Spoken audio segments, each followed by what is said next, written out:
Il y a un rapport important. Les deux questions sont souvent liées à des questions adaptatives, des questions d'adaptation, soit à la vie interne, comme dans l'addiction, soit l'adaptation à la vie externe, à l'environnement, comme la migration. Donc là, on a déjà un rapport assez direct de l'individu dans ce qu'il vit comme stress, peut-être dans son existence. Maintenant, il faut savoir de quelle migration on parle. Il y a des migrations qui sont forcées avec des événements prémigratoires gravissimes et qui amènent une migration traumatisée, avec des pertes, avec beaucoup de difficultés, ce qu'on retrouve bien sûr aussi, des fois et souvent, dans l'historique d'un patient toxicodépendant, avec beaucoup de pertes, beaucoup de vies, de maltraitance, d'abus et de traumatisme. Après, il y a un rapport assez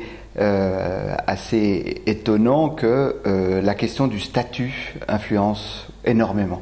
Le statut du toxicodépendant va influencer ses possibilités de soins, va influencer ses difficultés à trouver un environnement de sécurité, et ce sera là où on devra se mobiliser. La migration, le statut peut être des fois plus délétère que la question de l'origine, et l'adaptation, le stress adaptatif peut être encore plus difficile à la mesure où le statut il peut être extrêmement précaire.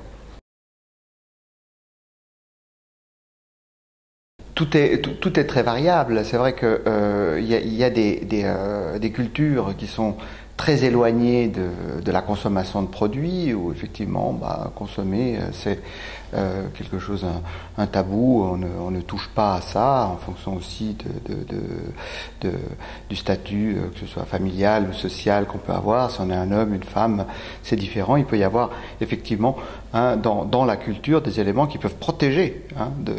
de la consommation de produits. Maintenant, dans une condition d'immigration, c'est vrai que les paramètres changent, la culture change, il y a un attrait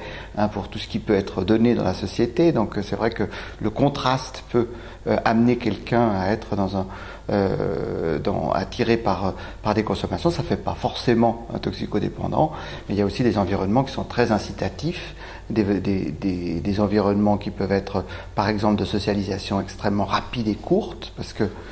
la toxicodépendance est très vite accessible, où elle est très vite une économie de survie ou une économie de l'ombre, et on voit dans des centres combien la drogue peut être effectivement quelque chose qui est presque du quotidien, en tout cas où il faudrait vraiment être très résistant pour, dans une situation de stress, ne pas envisager cette option-là, a fortiori s'il y a du traumatisme, quand on sait le lien qu'il y a entre traumatisme et addiction.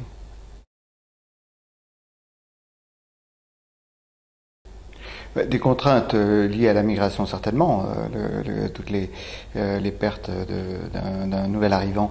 dans un pays étranger, les contraintes de langue, les contraintes de connaissance du milieu, aussi souvent désidéaliser les attentes qu'il en avait, qui sont souvent déçues, le devoir et le mandat familial peut-être que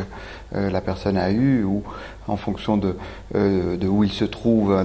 et à quel âge, des contraintes aussi de devoir répondre de parents qui sont encore moins adaptés, dans des difficultés. Donc pour un jeune, vu qu'on parle d'addiction, certainement des mandats qui sont